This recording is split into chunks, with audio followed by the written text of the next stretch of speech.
Alan, a hot hatch. Not just any hot hatch, David, it's a GR hot hatch. This is the Toyota GR Corolla.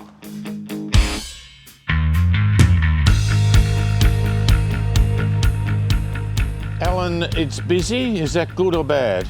I think in this case it's busy. If I'm going to pay this kind of money, I want busyness. So, Yes. for example, these piano black vents here in the top of the bonnet, you can see the light move off it as you're driving along. Yeah, I really like that. And these headlights are quite fine, but there's a big old chunk of grille there, isn't there? Yes, That's quite a lot of cooling. Where cooling is important, as it is in this car, David, what engine have we got in this? 3 cylinders. 3 cylinders, it's a 1.6. Turbo, of course. It is, and it's got that throaty sound. You know, that it sounds a little bit like one of those motorcycles, like a Triumph. Yes. Has that It sound. not necessarily deep that, because it's not a huge engine. And the side view, I think, is where this looks, because I think the normal Corolla is a fairly attractive car anyway for a Corolla. But this has added a few facets. More so with the angular bits, I think, is more prominent here. Well, I mean, that's clearly an add-on, whereas this is a completely new mudguard. But it's done that to accommodate a wider track, bigger tyres and all of that sort of stuff. And I think these wheels, the multiple spoke thing, I think that looks particularly attractive. Well, it brings out the caliper colour and a nice big brake. But I think there's a lot of other things, you know, the vent here, which helps for cooling and airflow and all of that sort of stuff. And this massive skirt with GR4 on it. David, what is GR4? Yes, 4-wheel drive. 4-wheel drive. And this is particularly clever. We'll show you when we get inside, but this is particularly clever. You can select how much power you want going to front or back. The grey colour, I think, makes it stand out in that way you were talking about. I had a richer, redder colour one, and I thought it blended in a little bit more, whereas you're saying this stands out a bit, which is what you want. Well, I think it makes it look all dark and brooding. And I think if you're going to pay this sort of money, you want dark and brooding. Now, you know, as I said, it's going for a lot more money registered at dealers than it is buying it off the on the floor. RRP. And what that means, there were only 700 of these, and I think even less of the Marizzo edition. And, you know, so you'll be waiting a very long time for the next batch. So what have we got around the back? From the back, this just looks like any other Corolla hatch, except for 3 exhausts. This is a bespoke bumper bar and guards to accommodate for the wider track. I mean, that whole diffuser thing, that's a whole lot of fuss. And these are supposed to be rally cars. The Bates boys had, you know, sort of rally cars, but this looks nothing like the rally car. They've got extra height and they've got all sorts of stuff. This really is done for track. Other than that, it looks like the normal Corolla hatch that's been modded by modder. It's got all of the things that you need for daily driving. No, it's got cameras everywhere, great reversing camera. It's got washers and all of that sort of stuff. Plus it's got all the safety gear, which I think is essential. And it's got a decent size hatch though. That floor is very high. It's got a little bit of storage under there, Al. Yeah, under the floor is just the repair kit and actually the batteries in the back of this one. So it goes to show you how tight under the bonnet is. Also, and this is what I like as well, there's a button under here to lock the doors. So if the key's in your pocket, you just pull the hatch down and then reach under there and lock it so that you don't have to schlep around to the front to use the locker on the door handle. Oh, good. You've made a complete pig's breakfast of that. Now that seat is set for me. I got to tell you, my feet fit under there. This isn't a lot of room, but I'm not uncomfortable. I feel a little cramped by this. Yeah, but on a long trip though, I mean... Oh, yeah. And in the back, David, a 12-volt outlet and a USB, which I think is terribly important for people sitting in the back who want to charge. There's at least a cup holder in the back. Probably take a bottle as well.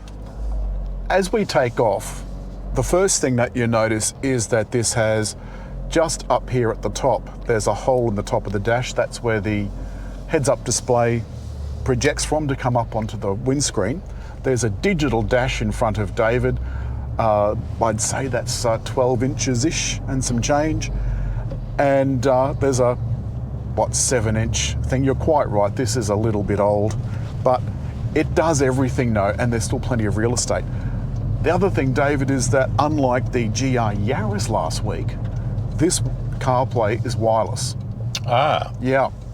You've got drive modes down below. There's a couple of things that I think they put in this to make it a little bit better value for money, because it's not all about performance. I mean, it is all about performance, but you want to be comfortable as well, right?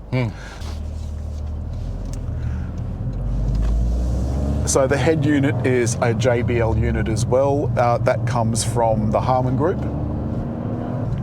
And below that, dual zone air conditioning, some physical buttons, which I like that. I like being able to just hit something, put the inside air on, put the inside air off, that kind of thing, and vents that you can easily point to places. The good thing about this is you can actually get a really comfortable seating position, and because these seats have that suede Alcantara fabric, it kind of grips you, so you've got good bolsters and good support, but you've also got good grip, and I think it's essential to have good grip.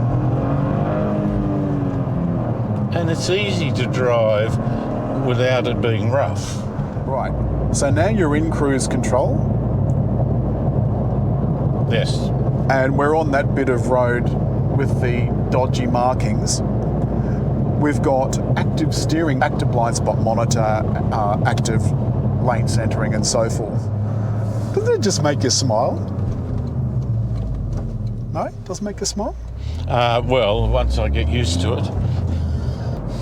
Well, that's what I like though. I feel like I'm connected to the road. Oh. I can feel the undulations. I can feel it through my bum, but I can also feel it through my feet. And if I was to hold the gear knob like so, I can feel it through the gearbox as well. I think it also disconnects you from an understanding of the speed of the engine as relevant to the speed of the car. Purposeful engine noise until you get above 5, probably. No, it does change a little when you put it into sport. You missed a gear then, Joyce. Yeah. Try pushing this little lever.